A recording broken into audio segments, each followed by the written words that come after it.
What's up, YouTube? Welcome back to JJTV. It's Thursday, I believe, around 11 o'clock. We're gonna get into a video here, and I think it's really fitting for the way society is these days. It's Dan Pena's Snowflake rant, and I only saw like the first 5 seconds of it. Looks pretty good. But I'm interested to see what he has to say, because in this society in 2021, cancel culture, everybody being politically correct, and you know, if you speak your mind, you get canceled, you get shit on, you get hated on. It's absolutely ridiculous. So I'm interested what this dude has to say. He's obviously a savage. If you know him, if you don't know him, go check him out. The dude gives zero fucks given with this guy. And that's why I really like him, especially in today's society. So it's Dan Pena's Snowflake rant, and I'm gonna listen to it, and we'll chop it up, see what you guys think. I drove by a college today and I yelled boo. 35 people went to the hospital. 734 needed crisis counseling. 429 needed a safe area or room, and classes were canceled for a week. There are universities that I've spoken at that have safe floors. The third floor in the physics building. That's true, man. I've heard about it. Obviously, it's been a long time since I've been to college, and I didn't even finish, but safe floors, I've heard it. Safe rooms or safe spaces. I guess this one college has a safe floor. That's ridiculous. That is absolutely ridiculous. You're already in a building. You should be safe anyway. Why do you need a safe floor? Emotionally safe? Because physically, you're not any safer than you on the third floor than you are on the fourth floor.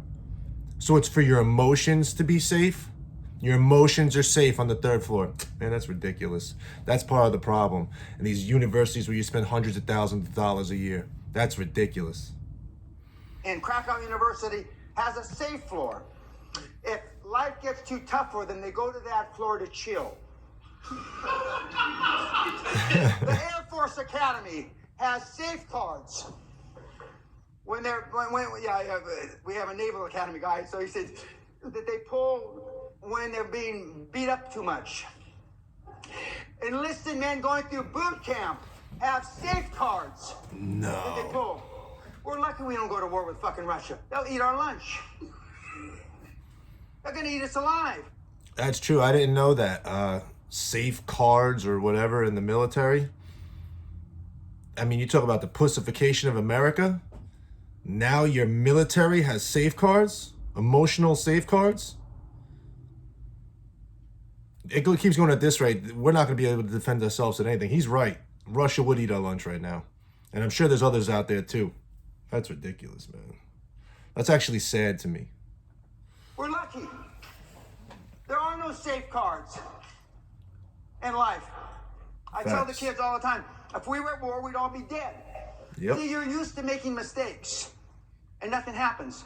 For the few of you in the military in here, you know mistakes can cost lives. Now, for the guys in the room, put your hands up like this, and look at your left hand. Don't tell me, just look at your left hand. And if this finger isn't longer than this finger, you squat to pee. I barely made it. I definitely don't squat to pee though. I barely made it. Okay. This isn't Dan's measurement. This is proven. It's a testosterone test. Some people ask why I tried to gain 10. I gained 10 pounds over when we took for my birthday a few weeks ago, and we went on the Orient Express, which is a tremendous experience if you can afford the suites.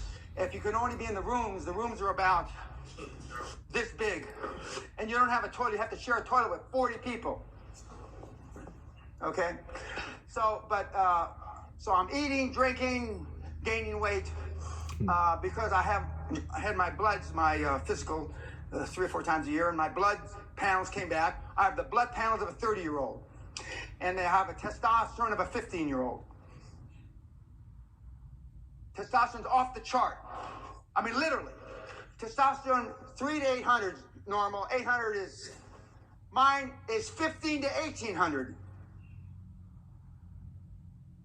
Yes. And it starts with that hand. I mean, yeah, testosterone's a huge part, and maybe his numbers are off the chart, and he's obviously older. I don't know how old he is. I don't know if he said it or not. But, I mean, I'm sure there's some correlation there. Obviously, testosterone to alpha males and everything like that. I mean, my finger's a little bit bigger than the other one. I don't think, you know, I'm sure there's a couple of dudes out there that fingers aren't longer that are pretty full of testosterone. I don't think that's safe. I'm sure that maybe they did studies or whatever, but I mean, that's, I don't know, I'm a little iffy on that. Now, I didn't even know this. One of you sent me this test. Of course, he had a hand that was...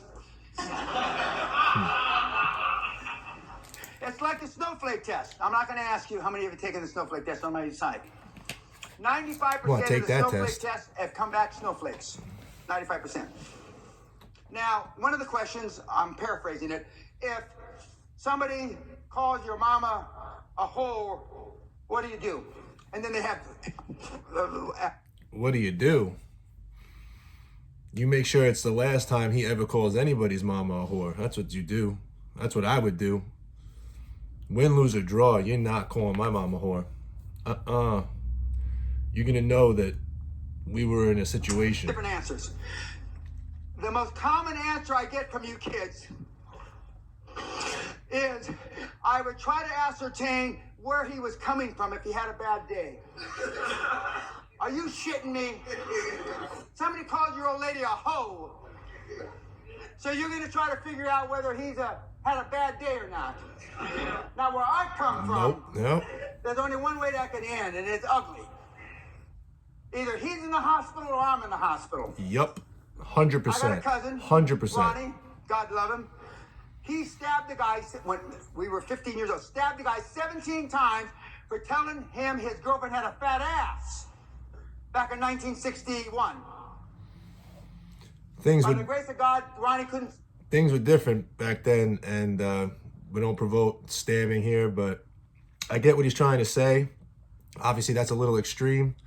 But I agree that you just can't let people walk around and disrespect and say whatever you want to say without there being repercussions. And that's where the internet comes into play, because so many people are used to doing that now. They just type, I hate you, I'll kill you, I'll kick your ass, blah, blah, blah, blah, blah, blah, because they know they'll never see that person face to face.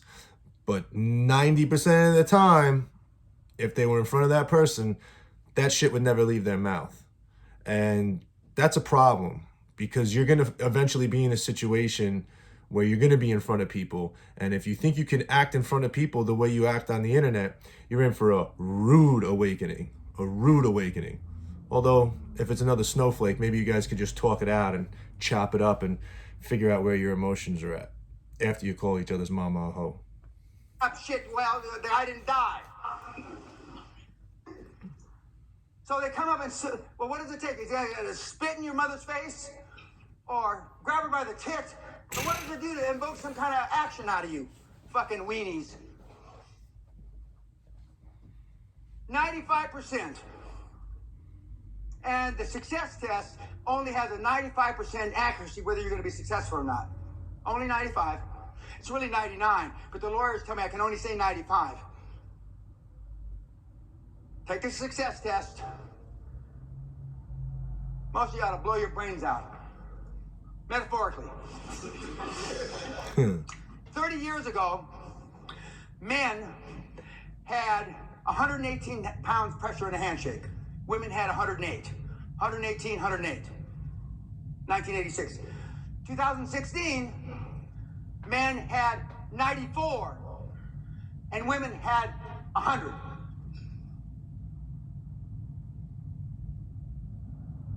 All the tests for masculinity have gone down.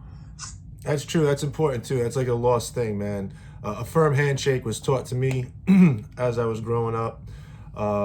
It was just something that you just knew. I mean, you shook a man's hand and You have to try to crush the dude's hand, and some dudes would crush your hand, but you let it be known that here, it's a sturdy handshake. You know, it's not this dead fish, barely shaking hands.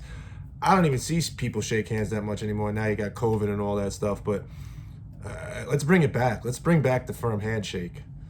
I agree. Sperm count, baby births, blah, blah, blah, blah, blah.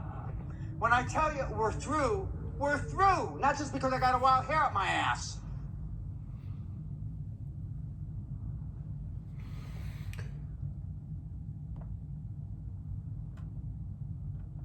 All right, well, that's it. Yeah, I Hey, mean, I'm Russ Ruffino.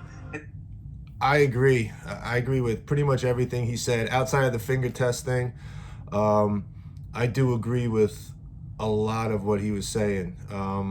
The firm handshake, the coming where people are coming from. Listen, you don't ever want to, you're not just gonna go around fighting everybody that says something stupid to you.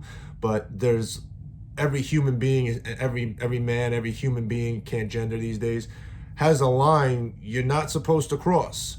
And if you cross that line, there's repercussions. It's having respect for yourself. It's having pride for yourself. It's actually, caring about your personal beliefs and what you believe, what you think, and how you feel about certain things. My line might be different from yours. My line might be here. Your line might be here. My line might be shorter or longer. It doesn't matter. Everybody's different, but everybody's got that line. And if you cross it, there should be repercussions. You're not going to go out there and like what he said, stab that guy 17 times, but you're going to let that person know, listen, man, that's not cool. That's not cool. Don't do it anymore. If you do it anymore, there's going to be a problem. And there's nothing wrong with that, in my opinion. Nothing at all. Absolutely nothing at all. It makes you have respect for the other person. It makes you stand up for yourself. And, that's what you need. The society these days, he is 100% is full of snowflakes. I believe the snowflake test results. I bet you he's right.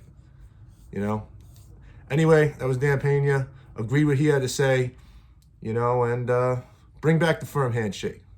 JJTV, as always, like, subscribe. Appreciate it. Thanks. Out.